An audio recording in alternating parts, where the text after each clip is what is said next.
Hello മച്ചാമാരെ, ഈ ഒരു കൈതച്ചക്കേൻ്റെ ചെടി പോലത്തെ ഒരു ചെടി കണ്ടോ? അതിന് കൈതച്ചക്കേൻ്റെ ഇല പോലെ തന്നെ കേട്ടോ, പക്ഷെ നല്ല കുറച്ച് വ്യത്യാസമുണ്ട്.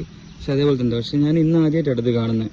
ഇല്ലാതെ കൈതച്ചക്ക പോലെ തന്നെ ഒരു ഫ്രൂട്ട് ഉണ്ട്. ഇതെന്താണെന്നുള്ളത് ആർക്കെങ്കിലും അറിയാവോ? ഇത് കഴിക്കാൻ പറ്റുന്നതാണോ? കാരണം നമ്മൾ വയലിൻ്റെ സൈഡിലൊക്കെ ഇങ്ങനെ ഉണ്ടാവലുണ്ട്. പക്ഷേ ഈ കായ്ച്ച് കിടക്കുന്ന ഞാൻ ആദ്യമായിട്ട് കാണുന്നത്. നല്ല രസമുണ്ട്. ജസ്റ്റ് കാണിച്ചു തരാം. ഇതിൽ നല്ല മുള്ളൊക്കെയാണ് കേട്ടോ.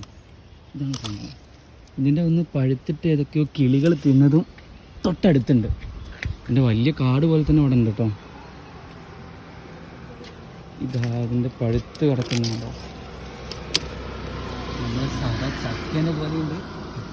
കൈതച്ചക്കേൻ്റെ ഒരു ഷേപ്പുള്ളൊരു സാധനം. ഇതിനെപ്പറ്റി ആർക്കെങ്കിലും എന്തെങ്കിലും അറിയെങ്കിലും ഒന്ന് കമൻറ്റ് ചെയ്യും. കഴിക്കാൻ പറ്റുന്നതാണ് എന്നുള്ളത്. പക്ഷെ നല്ല തണലായിട്ട് കുറേ കാട് പിടിച്ച് കിടക്കുന്നുണ്ട് കേട്ടോ.